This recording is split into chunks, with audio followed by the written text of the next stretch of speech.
Hey, podcaster. This is something that's truly ruffling my feathers. And I know I see you out there. You are trying to get your show growing. So you've hired these agencies to pitch you on other shows. Or maybe you are trying to pitch yourself to get on other shows. Well, today I got 6 pitches from agencies that failed big time. And I did not hold back. I let it be a teaching lesson, and the people on the other side, whether they take it as a teaching lesson or not, I don't really care, but this has to change, because if it doesn't change and we keep getting these crappy pitches in our inbox, well, guess what?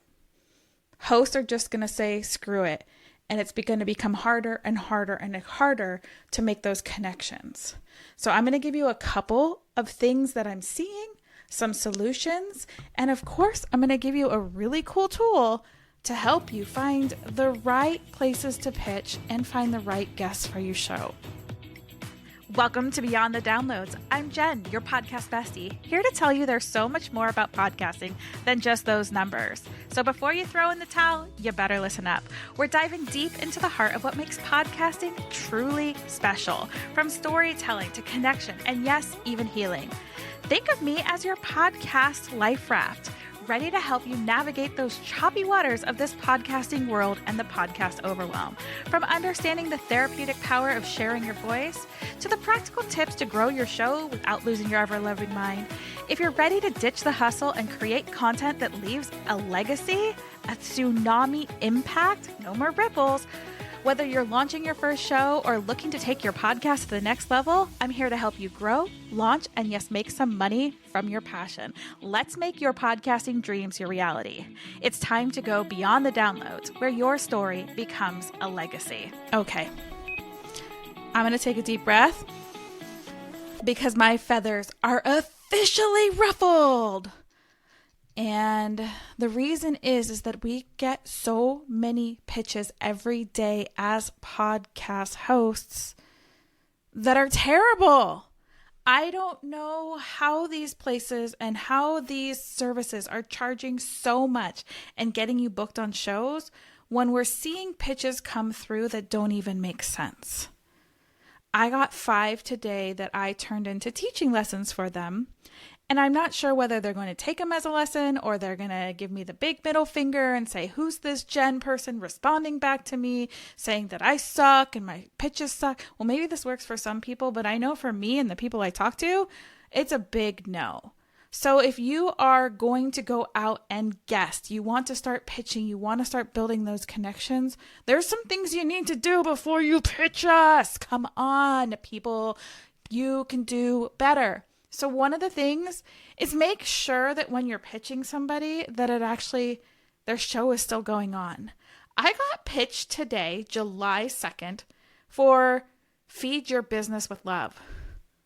I have not published to that show since like October of 2023. That's like 8 months, 9 months that there hasn't been a show. So why am I getting a pitch? And I know that I'm in the system and they're like, oh, we pitched this other person. They were great on your show. We'd like to pitch another person. Well, where they went wrong the first time is they didn't put in what show they wanted me to have this guest on. Then they mentioned another guest that this is how I figured out that it was my other show that I've closed and it's on hiatus, possibly forever. Is because they gave me the name of the guest that they had pitched me 2 years ago. So I'm still in their system. But the email didn't even say what show they were pitching for. So start there. Like, at least open up one of the podcast players. Make sure the show is still, like, dropping regularly. And when you're writing the email, make sure that you tell people, like, I am this guest for X show and explain why. getting these blanket things of like, oh, here's Joe Schmo and he talks about XYZ and XYZ, XYZ, and he'd be a perfect guest for your podcast. And here's his, rap sheet or media kit and all this other stuff. And here's some pictures. And I think he'd be a great fit. But why?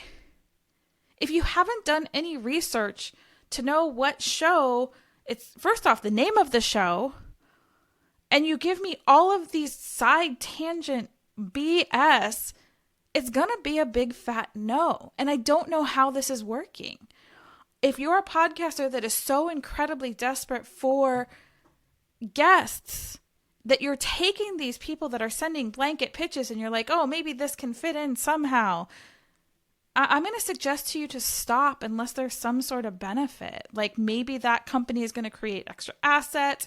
Maybe they're going to share it in different places. Maybe there's some reason that you've taken it, but don't just grasp at straws. There's amazing services out there. Alex of the Pod Pros has Podmatch. This is one of the best ways to connect to guests, whether you're a host or you want to be with a guest. I'll put the information in the show notes.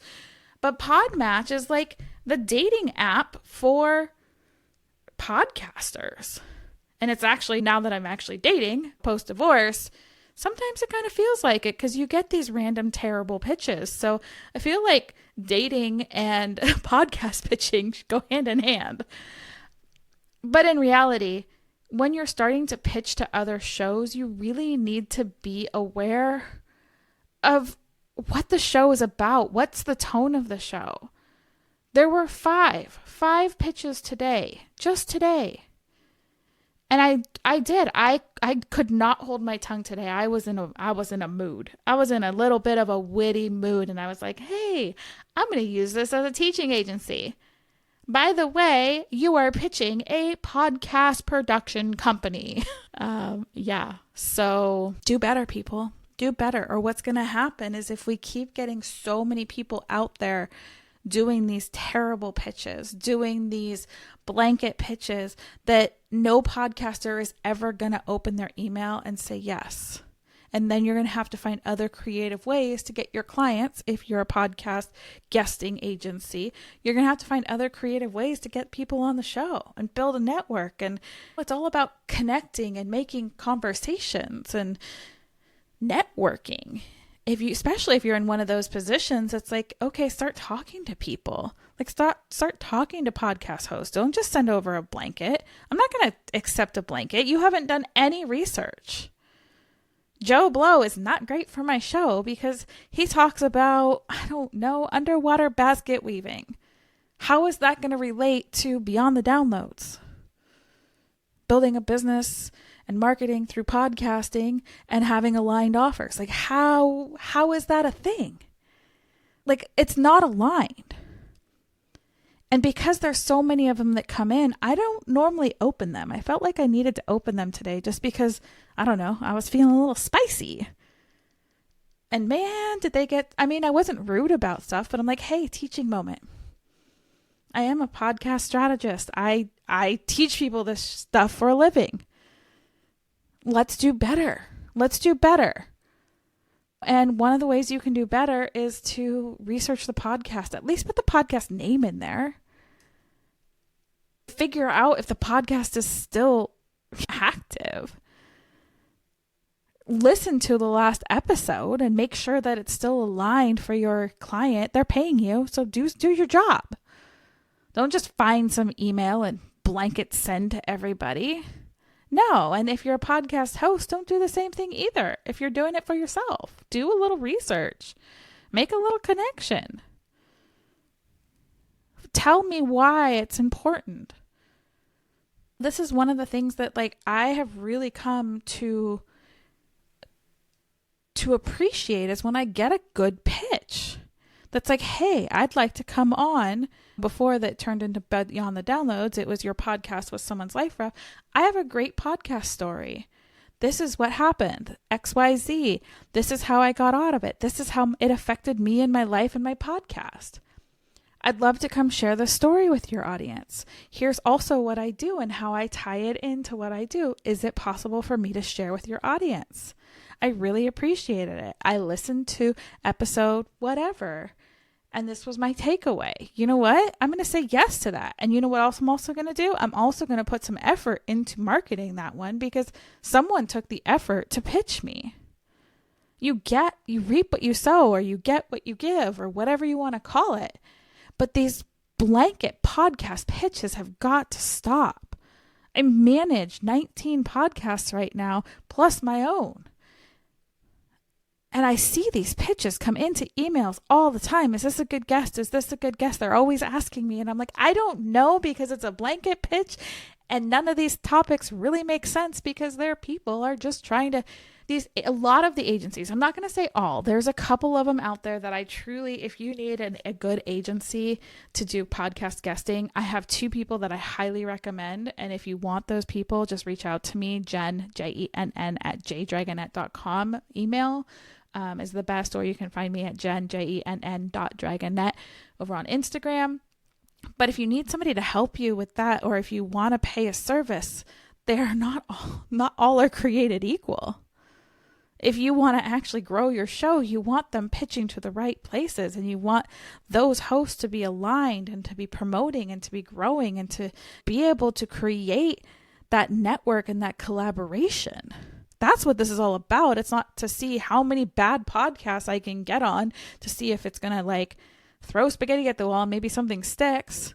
And then you're just going to end up with a stain on your wall. Ugh. And then it's going to get moldy and gross and then stagnant. And guess what? It's just not going to work. So please, I am begging you, when you are pitching, put a little effort in.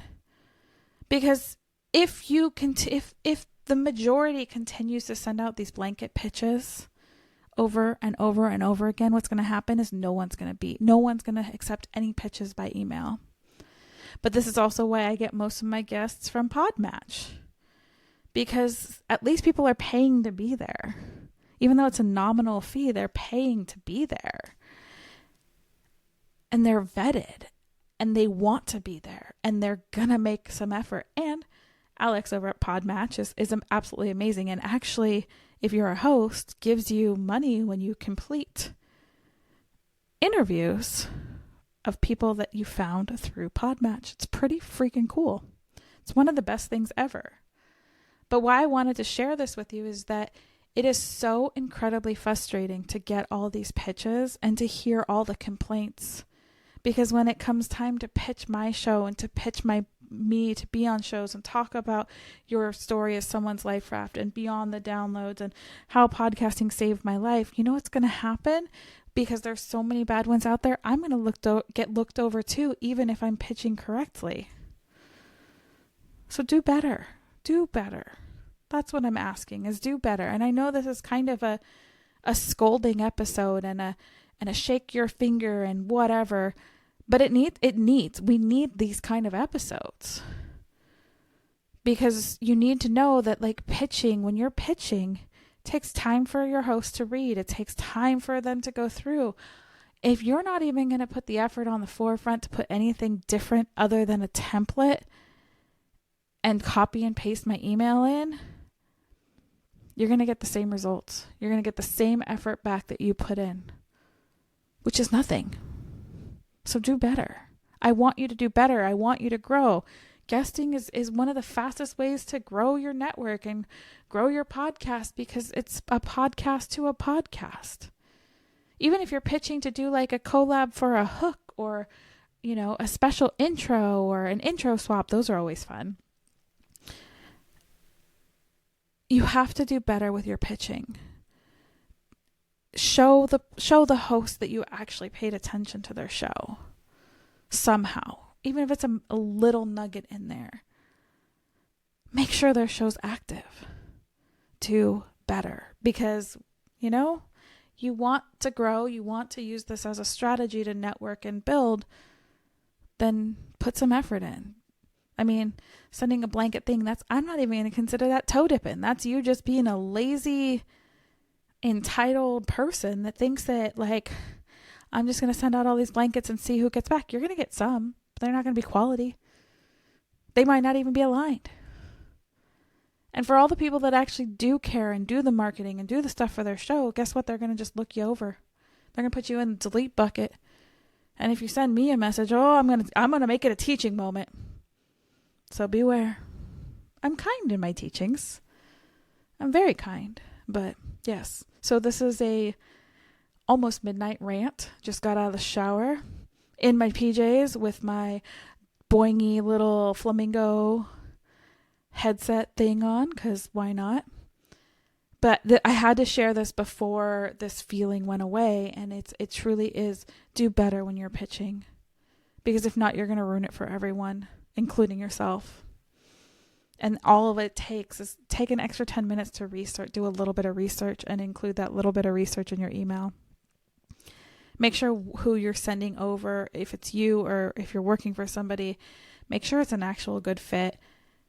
And share why it's a good fit. Don't just send, here's a bunch of topics for this person that could talk about. That's bull. That's just a bunch of laziness. Well, which topic would be best? And why would it be best for my show? I can guarantee you put effort in, you're going to get the effort back tenfold. Guaranteed. So do better. Do better, podcaster, because you deserve it. You deserve to be shared on other platforms. You deserve to have these collaborations. But you also have to put the effort in that you want back. So I'm done with my rant. I am going to step down from my soapbox and let you go for the day. So go out, make today amazing, because you are beautiful, you are worthy, you are wonderful, and your story deserves the microphone. So go out and do the things and pitch better. I'll talk to you next week.